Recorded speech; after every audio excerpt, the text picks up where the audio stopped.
Hey YouTubers, this is Dre Recovery One Drones again. Just coming at you with I hope we keep this a short clip, but we'll see how it goes. And we're going to talk about some mapping. So as always, hang on, enjoy the ride, hit the like button, and please subscribe. And we're going to talk about mapping next.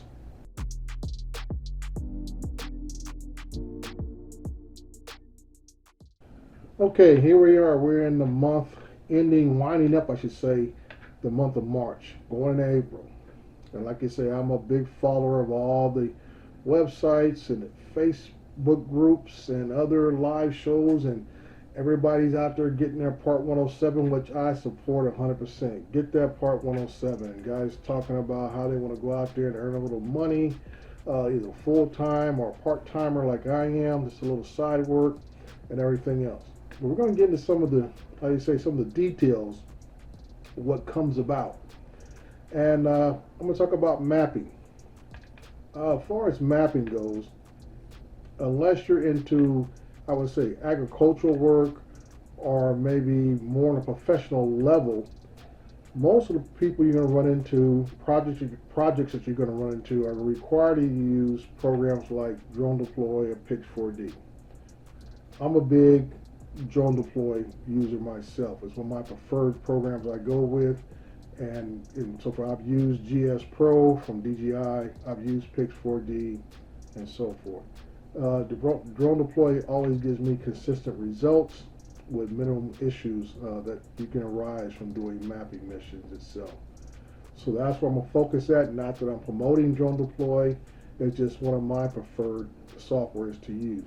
And I tell people you need to become familiar with all of these programs because as an end user, I should say, you may be required to use one of these popular programs to satisfy the client. And sometimes they may create their part of the deal, as far as when I say deal, they may create a KML file for you to use, and is most likely going to be more compatible with Drone Deploy than maybe some of the other software that is out there. What I'm going to show you a little bit today is Drone Deploy. And this is where I get into debates with people sometimes online about what drones are better suited for what. Okay, I'm the type of person, when I got into this several years ago, I tried to do my best due diligence and researching what was on the horizon, what was currently being promoted or accepted as the go-to drone for use. And when I found out DJI being the preferred, I would say, manufacturer and the most preferred drone at the time, a couple years back, was the Phantom 4 Pro series. Okay. With that being said, there are a lot more capable drones out there today that can do the same thing and sometimes even better than what the Phantom 4 Pro can produce. Alltel has a very much capable drones that can do a lot of this work. Even some of the newer DJI drones can do the work with some of the latest ones that came out in the last couple of years. But sometimes we have to look at what is the industry standard. For myself, I'm into construction. Okay, so I deal with architects and engineers and developers. So a lot of times they have invested money in certain software, certain programs, and they're not going to be very flexible on what they're going to accept and what they are not going to accept. So you have to be mindful these days when you go out there. I'm just going to show you a quick program that I have already set up here. This is a Amazon build right here that you can see. And I'm into the advanced part of the settings right there. And I'm going to go down to where it says planning camera. You click on the planning camera and it would tell you all the cameras that are accepted. We're going to go at the top of the list. The very first camera that is accepted for this job, for this work, Skydio 2. The next camera, DJI's Mavic Pro camera, goes next to the Mavic 2 Enterprise camera, Mavic 2 Enterprise Dual Thermal. the Mavic 2 Pro, Mavic 2 Zoom, the Mavic Air. Like I said, I've always liked that camera on that drone, but the battery was always an issue.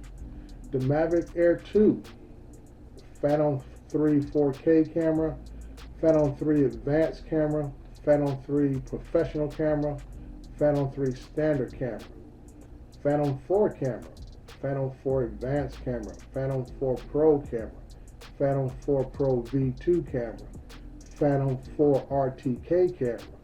Then it goes into the list of the payloads that are carried by the Inspire series, the Zimuse H20, Zimuse H20 wide lens, Zimuse H20T zoom lens. The T is for thermal, in case you didn't know. Those. Then it goes into the Zimuse X3, the Zimuse X5, the Zimuse X5, different type of settings. This was the 15 millimeter. The next one will go into the Zimuse X5 Zuko Digital ED 12 millimeter f2 stop, and so on and so forth, X5R, and then go all the way up to the X7 and so forth. And I think it ends at the Zimuse XT. Okay, that is pretty much the standard list of drones that are compatible using drone deploy software. Now, I'm not trying to make a big who manufacturer does what. DJI's been in the game for a long time, so that most of their stuff is compatible with a lot of the third-party programs that are out there. What you did not see on that list was anything from Autel. Not to say Autel is not capable, but they are not part of the, I would say, standard request drones. Because y'all know Skydio hasn't been out very long as a manufacturer of drones, but their drone made the list. So that just tells me that they're continuing to develop things with other drone manufacturers. So we go on from there.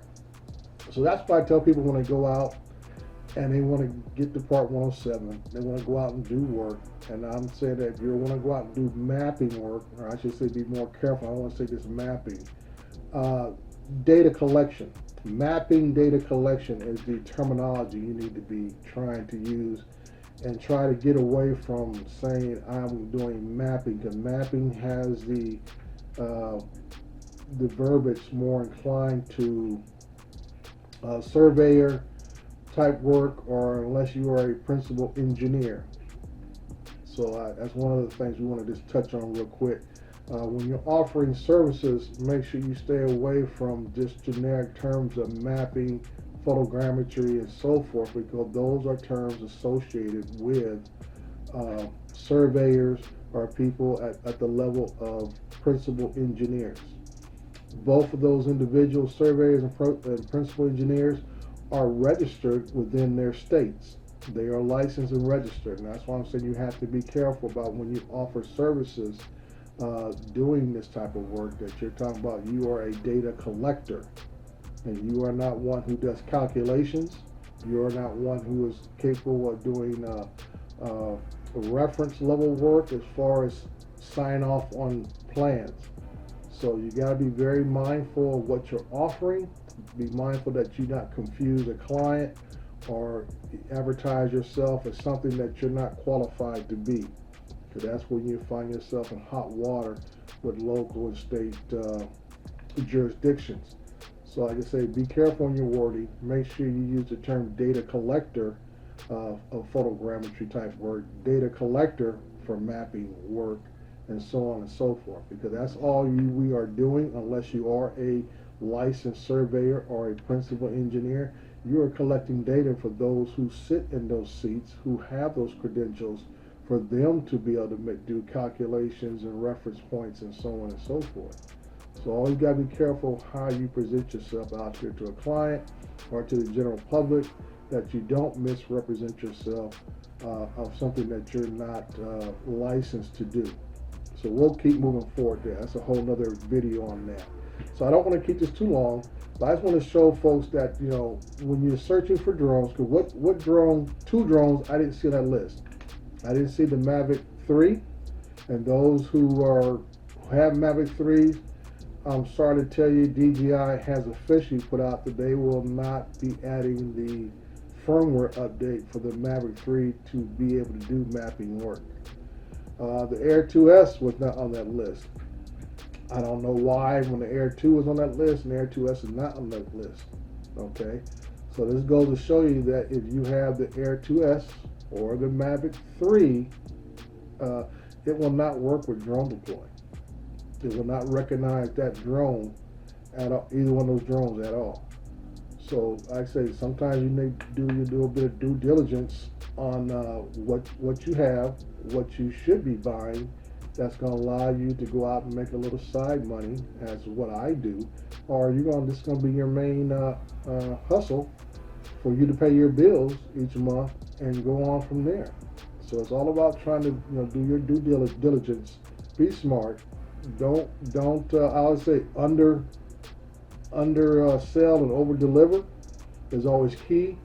Don't misrepresent yourself as being something that you're not, which is always important, because 9 times out of 10 it's your reputation that leads to the next job down the road, and you don't want to create a bad reputation for yourself, because especially in the construction industry, everybody usually knows everybody else at some level.